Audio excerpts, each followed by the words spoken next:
the Vaya podcast. I think the more I think about Vivaya, that would be the name of the overall, if you could say it's a franchise based on me. That's the thing. It's the whole world I exist in. And then I would like to say, if there was like a movie, my character would be El Muchacho Mang. You know, like the V-Mang, but instead El Muchacho Mang, kind of like a little riff on Macho Man. But Muchacho Mang, like, hey, Muchacho Mang. Just some ideas. If I do this long enough, if I keep this fun enough for me to keep doing, I imagine creating a lot of things if I keep this up. If I'm going to put a lot of work into something, I want it to reach people eventually. And so probably I'd be more motivated once I have a bit more substantial feedback and people liking things that I'm doing, that I would consider releasing any kind of videos anywhere. But mostly you can see that on Instagram. I don't think I'm ever going to want to grind at YouTube. I really honestly want to make my primary mode podcasting. And my primary mode of broadcasting is podcasting. I also broadcast via written form at Substack. You might be into that. You might not be. Someday that might turn into me reading my Substacks aloud. Then I have a Substack podcast. And it's just, how can I just keep repurposing content between the two? It'd be kind of nuts what starts to happen. Then maybe I do like a podcast version of one of my Substacks. Maybe I'm already doing it. I don't know. Wait, maybe I do know, and you don't know. Either way, I had a really good prompt from a 5-year journal that my clown girlfriend gave me now almost 3 years ago. A little more than 2. Yeah, a little more than 2 years ago, she gave it to me. And it asked, what have I been craving? And I felt like I knew right away. Financial security, that would be one. I'm not going to focus too much on that because that one's just a bit of a bore and an unfortunate part of modern living. It shouldn't have to be that way, but that is the reality I'm currently facing. I don't want to be so poor, but I'm not here to complain about that. I want to focus on peace, which I get a lot of. I'm always craving peace. I have it, mostly. It's been hard-earned. I've fought hard for it, I guess you could say. But at the same time, I have like a lot of emotional duress, emotional stress from the anxiety of financial insecurity stuff, and my body wearing out on me. I thought I took so good care of it, but this is what happens when you use your body. I have persistent knee injuries, and that shit's a bit pain in the ass. But I'm not here to boo-hoo. I'm here to share the part about joy. I've been craving some like pure ecstatic joy, and I know one of the best ways is ecstatic dancing. That's why they call it what it is. Ecstatic dancing is a practice all over the country. It's like it's like hippies at their most fun and inclusive. It's all centered around dancing, and we circle up before and after, and we do some sharing. It's all dance floor focused, so we're going to discourage people from talking on the floor, or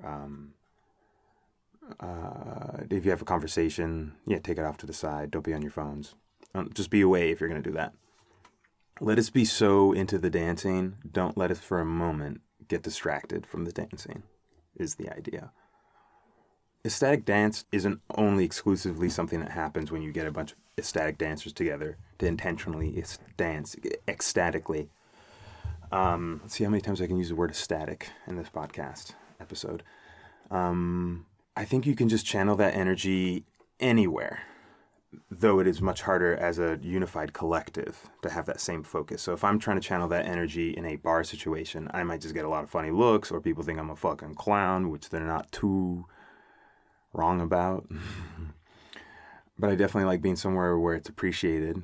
So that's a part about being out. But I'm basically going to segue into how I think about ecstatic dance and that just joy of moving your body, how to feel that way in spaces that aren't set as or intentionally put together as an ecstatic dance. Like if you're going to a house party, if you're going out at a bar, I mean, I do it more in the places I'm more comfortable with. So I'm more likely to really, really get it in when I'm with a bunch of really good friends of mine. And I'm rolling my shoulders right now if it sounds like I'm moving. I just felt like I started to need to do some kind of movement. But I've been craving joy, and the movement of my body gives me so much joy. And I can only get so much from bicycling. Being able to dance is just, it's so nice. It's just so free form. It can be whatever you want. It's like whatever the music makes me want to do with my body. And I'm really looking forward to doing some dancing. It's one of the few things in life, one of the tools I have in my box that I can almost always rely on to get me the results I want, which are joy, which is joy, feeling of just, it's an absolute joy to be alive. We're going to be celebrating a friend's birthday in a very posh setting, technically a mansion. And it's going to be a lot of people. It's going to also have like an intimacy to it. It's going to be a lot of people from many different communities, which is what's fun about seeing people come together around one person. And this one person is very well loved. So I'm looking forward to that. So let's move on to other update things. Really, really came in ready to go. Shooting from the hip. And I had quite a few shots to make. And another interesting thing related to dancing that I kind of just wrote down. One of the things I enjoy about dancing is I feel like I'm being the most honest with my communication. Because you're always communicating, non-verbally, right? Almost always. And if you're asleep, you're communicating that you're asleep. So it's kind of like on repeat, looping endlessly. I feel like you can really see what's up and what I'm experiencing, and I'm not trying to maybe hide anything because I don't want to be mean to people, but sometimes people have off-putting things about them, and I don't want to be fixated on that stuff. And so I try to look at other things, and when I'm dancing, maybe I'm not like paying attention to that as much, and trying to listen too long to be polite, but I'm usually pretty good at cutting that once I'm done. I like how easy it is to disengage in dancing. Like everyone kind of agrees that this is the only thing that's given is right now. And I can go either way. Anyways, a little extra addendum on dancing and moving and the joy I've been craving.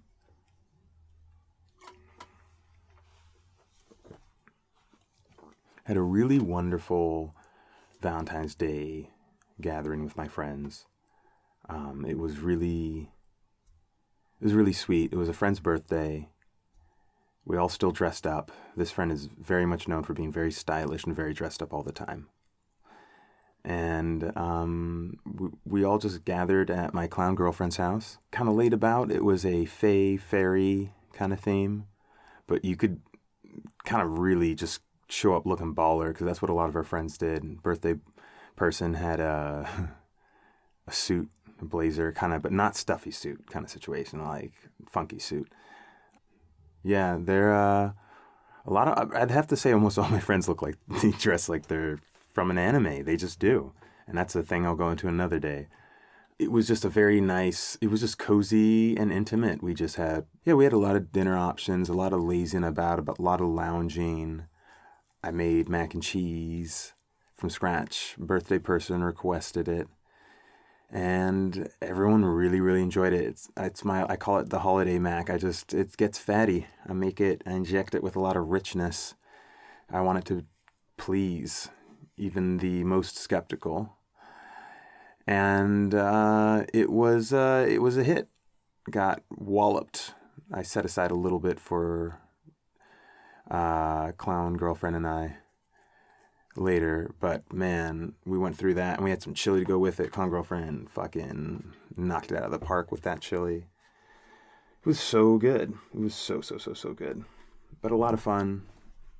I mentioned earlier, a podcast ago or two, about having a fun snow day. That actually followed that day. After we had a lazy day. Ooh, we had a lazy day with some waffles. Fresh waffles. These waffles were fresh. And it was just a loungy day of a lot of coffee. We like to sometimes have a little late night hangout, a little late night slumber party, and then the next day just be really lazy. If we're so blessed with spaciousness in our lives to do such a thing, I think it's one of the most enjoyable things that's also very cost effective, very budget friendly things to do.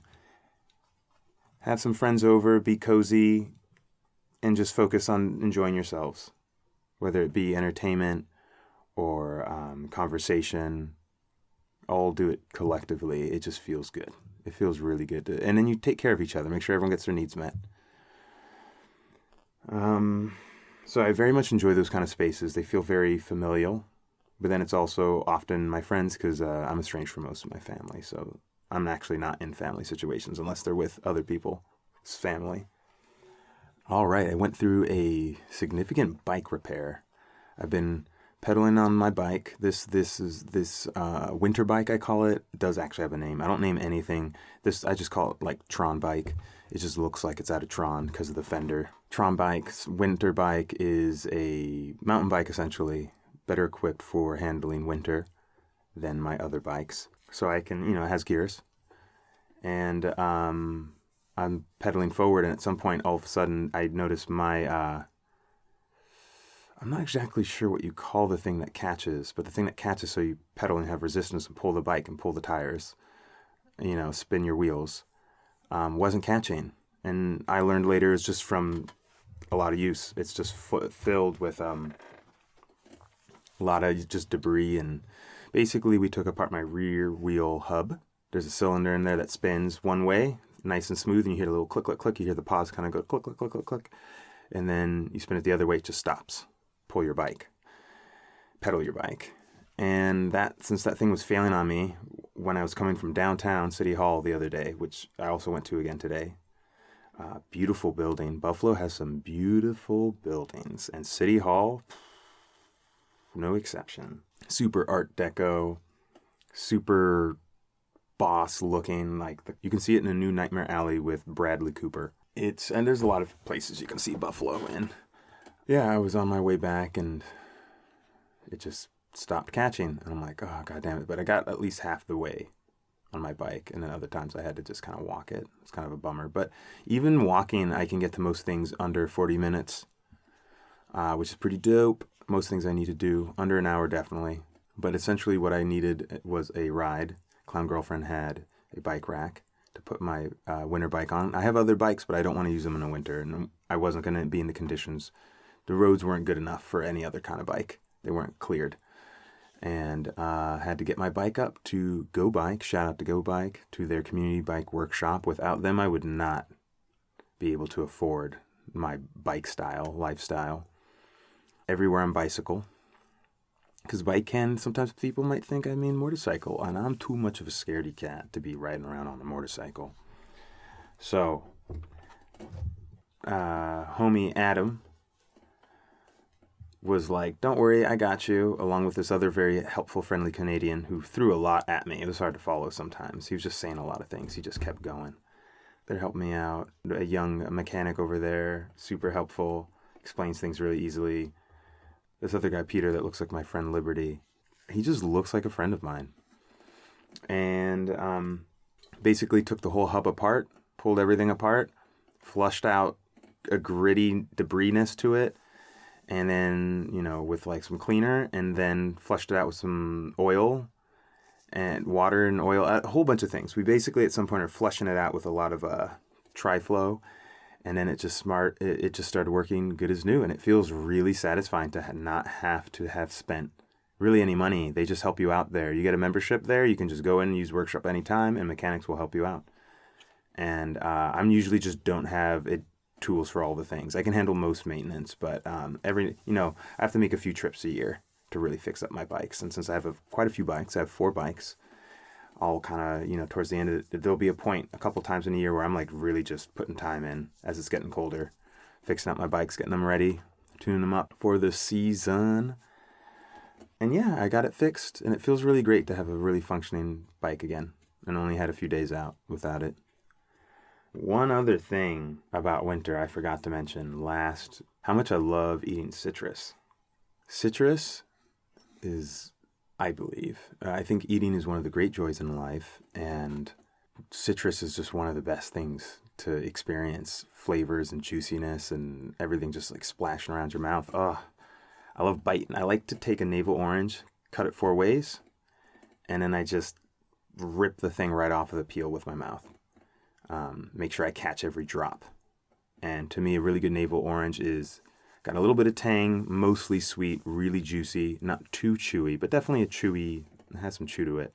But it almost tastes like, when it's like perfectly sweet, like almost too sweet, even for fruit, it almost tastes like for a second like orange soda. Sun-kissed orange soda. And I think I know exactly what they have synthesized or they use for their orange soda. And I wonder now if maybe sun-kissed orange soda is really different than other orange sodas. I remember it being very delicious, but nowadays when I have any old school sodas that I remember as a kid, it's like, I like sugar. I eat sugar. I got desserts on deck that I grabbed from Strong Hearts earlier, and they got a ton of sugar in them. That being said, soda is still so goddamn sweet. It's like too much. I can't handle that. I need my sugar mixed with stuff. So primary navel oranges, there's also those Cara navel oranges. They're kind of like pink lemonade, and I can't, they're fun. They're a nice little change, but they're not as sweet. And I don't think they taste as, they're not as flavorful as a regular orange navel. And this year has been a really good year for citrus. I think a lot of it's coming from Florida for here in New York. Damn, it's really good. Last year, pretty bad. I remember this one woman remarking, ooh, she referred to how bad last year was as just like inedible. And I knew what she meant. It didn't sound obnoxious. I totally got what she meant, because I wouldn't often share these oranges because I'm like, oh, these aren't that good. One exception was grapefruit that I got from Florida, from a small little farm in Florida. The way I got it is that there's a nonprofit called Massachusetts Avenue Project, MAP for short, and they have a farmhouse, their urban farm, but they also source local produce. And they have one of the farms, Thorpe's Family Farm or something like that, has a sister farm in Florida. And so I got some grapefruits from them. Last year they were amazing. I have not eaten these ones yet, but I think I might do that right after this episode, and save the review for next time. It's been good. It's been a good citrus season. The lemons have been steady. I've been eating lemons, juicing lemons into things. Make a lot of peanut sauce all week. I've been eating peanut sauce like, whoa. It's just what I've been using as a source of fat this winter while I'm toughing it out, being really poor. And I still got to eat well as best I can, prioritize that. So I've been just using lemons like crazy. I had a lime for the first time the other day because they have not been cheap. But I'm excited to try this grapefruit. I had some, I think, not clementines. I think they're mandarins when they're a little more tangy. Definitely not tangerines. Those are fun, but I'm always wishing I had navel again. Navel are just a lot more reliably sweet and juicy. That's what I want, sweet and juicy. And then last bit of news is I'm going to be slowing down interviews for a bit for the other podcast I'm doing. I got to start actually catching up on all those interviews and editing them and start getting things ready. But I gave myself lots of time because it's just a thing I got to chisel away at. Because I'm also balancing out some other projects because I need them all. They're all kind of helping me turn the wheels, so to speak. And I got to do a little bit of cranking out. I got to just crank out some stuff for a little bit. And then once I get the flow I want going, it's going to be cake, or another expression they use in Spain, es pan comido, which means it's bread eaten, literally. But it's like piece of cake. It's just like, yeah, piece of bread. So easy. It's such an edible food, right? Americans, cake, no problem. We can eat that cake. Spaniards, if it's bread, not a problem. They'll eat that bread. So, fun little fact. I spent some time living in Spain in a past life.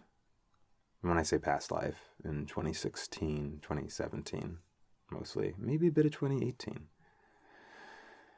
Anywho, I think I'm starting to feel like I'm going to land this plane. Like a landing gear is ready. And I've already been kind of landing it. And I just am announcing it now. I just finished the last of my water, too. I think that's my cue. I think it's time to go. If you enjoyed this episode, I don't know, I can't imagine listening to something like this and then knowing, oh, you'll definitely like this too. It's definitely going to be, it's going to be interesting who likes listening to the show. Because the weirder shit I listen to, I'm even less likely to share. Anyways, sharing, listening, just listening to it is supportive enough. You don't need to pretend there's somebody out there that you can share this with. This is, it's not for everybody. So I'm going to sign off and say thank you everyone for the support. Thank you for being here. Thank you for witnessing. Thank you for witnessing this experience I'm having, sometimes recorded. Actually, rarely recorded. If you think of what I'm mostly experiencing, most of it's not recorded. So you're getting like 0.00001%. Catch you next time.